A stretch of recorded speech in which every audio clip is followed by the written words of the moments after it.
विधातारं घोरं विधातारं घोरं स खलु तपसित्वा न चिरतः स खलु तपसित्वा न चिरतः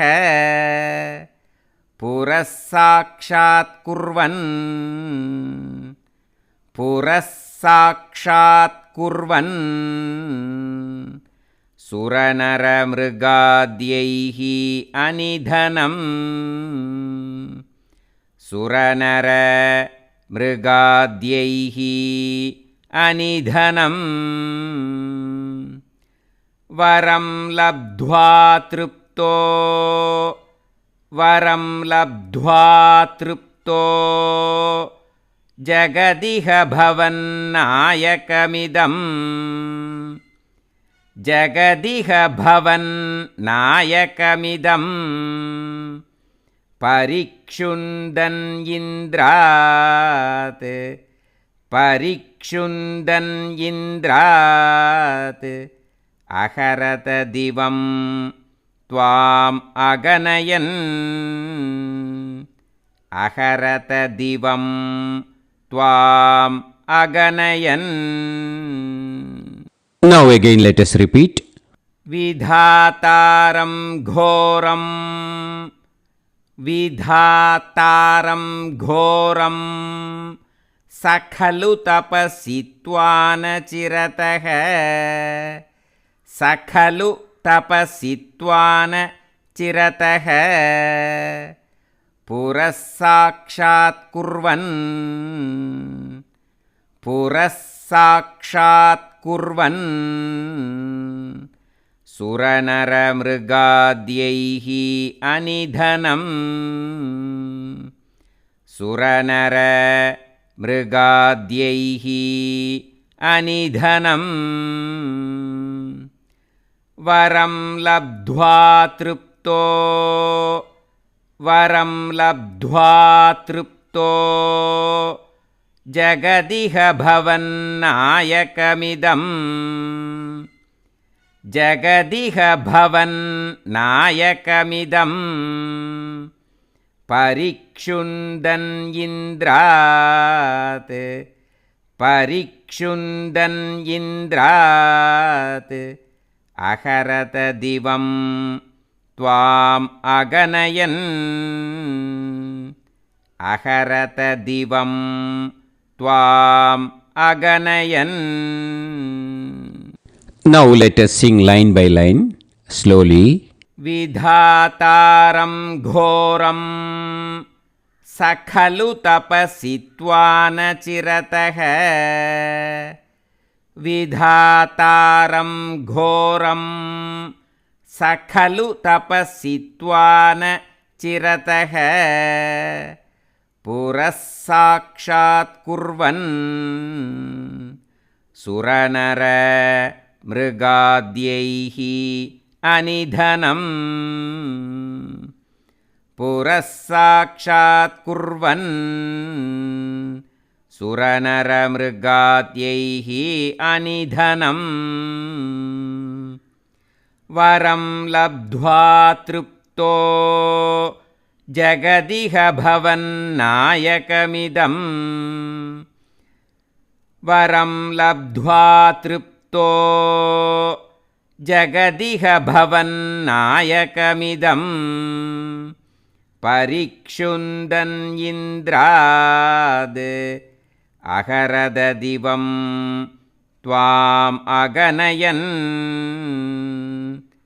परिक्षुन्दन् इन्द्रात् अहरद दिवं त्वाम् अगनयन्.